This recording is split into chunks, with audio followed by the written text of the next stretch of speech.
नमस्कार, सुस्वागतम, वेलकम, अभिनंदन। मैं हूं डॉक्टर वायराकी और मैं आपको जो आज कहानी सुनाने जा रही हूं वो कहानी काफ़ी मज़ेदार कहानी है। वो कहानी खासकर माएँ जो अपने बच्चों की शादी करने जा रही हैं, वो बेटे जो शादी करने जा रहे हैं वो कहानी ज़रूर सुनें। आपने चाहे आज तक कितनी भी कहानी सुनी हो, बट ये कहानी सुनकर आपको बहुत मज़ा आएगा। अगर आप औरत हैं तो भी, अगर आप सासू माँ हैं तो भी, और अगर आप बहू हैं तो भी, अगर आप बेटे हैं तो भी।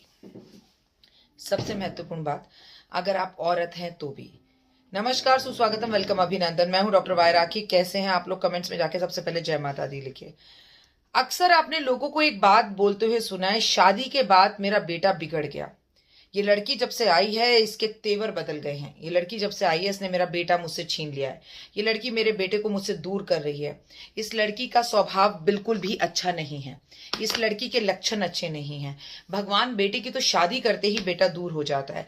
भगवान बेटे की तो शादी करते ही बेटा किसी काम का नहीं रहता। 100 का नोट खुला और खर्च हुआ, बेटे की शादी हुई और बेटा दूर हुआ। ये कहावत हमारे यहाँ कही जाती है। क्या आपने ये कहावतें बोलते सुनते या खुद को बोलते हुए कई बार देखा है? तो आइए आज एक कहानी के जरिए इस बात को समझते हैं। बहुत समय पहले की बात है। रात के करीबन 11:30 बज रहे थे और एक औरत, काफी बुजुर्ग, जो अपने घर में बर्तनों को मांज रही थी। बड़े बेटे के कमरे से बहू की आवाज है, ओफो, सोने का समय हो रहा है और तुम्हारी माँ बर्तन मांजने में लगी हुई है। जाओ उसे मना करो, मेरी नींद खराब होती है। रात में 11:30 बजे तक बर्तन मांजती है। सुबह 4 बजे उठकर खटर खटर शुरू कर देती है। 5 बजे उठकर पूजा शुरू कर देती है। 7 बजे से खाना बनाने लगती है। सोने का तो मौका ही तुम्हारी माँ नहीं देती। शादी कर कर क्या तुमसे कुछ गलती करी? बेटा कहता है, ठीक है, मैं माँ को जाकर मना करता हूँ कि वो बर्तन ना मांजे। बेटा अपने कमरे से बाहर निकलता है तो छोटे भाई के कमरे की तरफ जा रहा होता है। एग्जैक्टली उसकी भाभी, छोटी भाभी भी अपने हस्बैंड से यही कह रही होती है। वो भाई का दरवाजा खटखटाता है और खटखटाकर बोलता है, आओ। दोनों भाई आपस में कान में कुछ फुसफुसाते हैं, माँ के पास रसोई में जाते हैं और माँ के साथ बर्तन मंजवाना शुरू कर देते हैं। जो बर्तन एक्चुअली पौने घंटे में मांजने वाले थे वो तुरंत मंज जाते हैं और दोनों भाई बर्तन मांज कर माँ से कहते हैं, माँ, जब सुबह 4 बजे उठे तो हमें भी उठा लेना अपने साथ, हम तेरे साथ मिलकर पूजा करेंगे। माँ कहती है, ठीक है। माँ बड़े बेटे की छोटे बेटे का दरवाजा खड़खड़ाती है, बोलती है, उठ जाओ, पूजा करनी है। तो 4 बजे उठते हैं, नहाते हैं, धोते हैं, माँ के साथ घर में सफाई में मदद करते हैं और पूजा करने बैठ जाते हैं। ये सिलसिला लगातार 1 हफ्ते तक चलता है और रोज रात को माँ के साथ बर्तन भी मंजवाते हैं। 1 हफ्ते बाद बड़े बेटे की बहू बोलती है, ये क्या लगा रखा है? पहले तुम्हारी माँ ये सब काम करती थी, अब तुम करते हो, तुम ये काम क्यों करते हो? बेटा मुस्कुराकर बोलता है, जब मेरी शादी हुई तो मेरी माँ मुझसे बार बार कहती थी, शादी कर ले, शादी कर ले। मैं कहता था शादी नहीं करनी, तो माँ बोलती थी, मैं बुजुर्ग हो गई हूँ, कब तक तेरे बर्तन मांजूंगी? तेरी बीबी आएगी तो तेरी जिम्मेदारी को उठाएगी।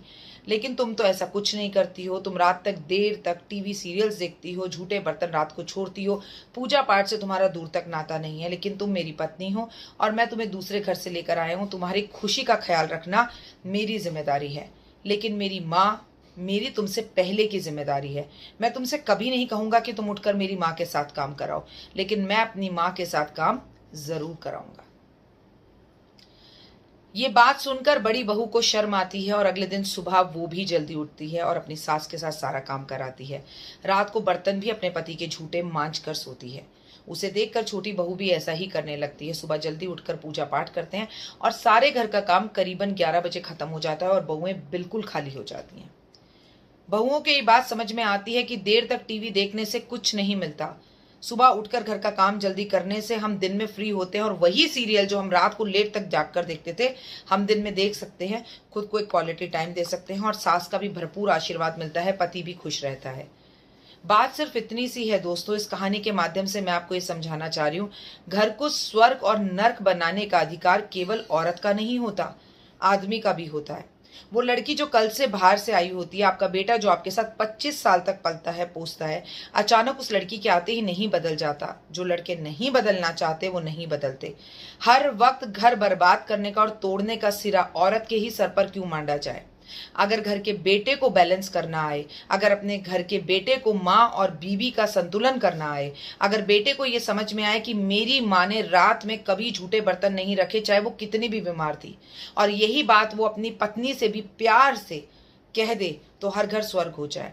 हर बार औरत ही गलत नहीं होती। कई बार झूठी शान, झूठे प्यार और झूठे दिखावे के लिए, और ये दिखाने के लिए कि मैं अपनी माँ का गुलाम नहीं हूं, मैं मम्मा बॉय नहीं हूं, बेटे अक्सर अपनी पत्नियों के गुलाम बन जाते हैं। और अगर आप बेटे हैं और इस कहानी को सुन रहे हैं तो आपकी माँ बुजुर्ग हो गई है। माता पिता से आपका रिश्ता आपकी बीवी से पहले था। और जो बच्चे आज आप अपने माता पिता की रिस्पेक्ट नहीं कर रहे, तो कभी ना कभी आप भी माता पिता बनेंगे। और आपकी बीवी जो आज बुढ़ापे में आपके माता पिता की सेवा नहीं कर रही, वो जब आपका बुढ़ापा आएगा तो आपकी भी नहीं करेगी। आज जो अपनी माँ के साथ खड़े होकर आप बर्तन धुलवा रहे हैं, कल आप अपनी बीवी के साथ खड़े होकर बर्तन धुलवाएंगे। इसीलिए कहती हूँ कि रिश्तों को बैलेंस करना सीखिए। पत्नी को पत्नी रहने दीजिए, देवी बनाकर सर पर मत चढ़ाइए। औरतों से भी मैं हमेशा ये कहती हूँ, पति पति है, परमेश्वर मत बनाइए। लेकिन जो माता पिता सही मानों में परमेश्वर हैं, उन्हें परमेश्वर ही जानिए, मानिए, क्योंकि इस दुनिया में सबसे बड़ी पूजा माता पिता की पूजा है। सब झूठ है, सब बेकार है। दुनिया में कहीं भी किसी भी तकलीफ में आप होंगे, पत्नी भी छोड़कर चली जाती है, लेकिन माता पिता छोड़कर कभी नहीं जाते। फिलहाल दीजिए इजाजत। नमस्कार।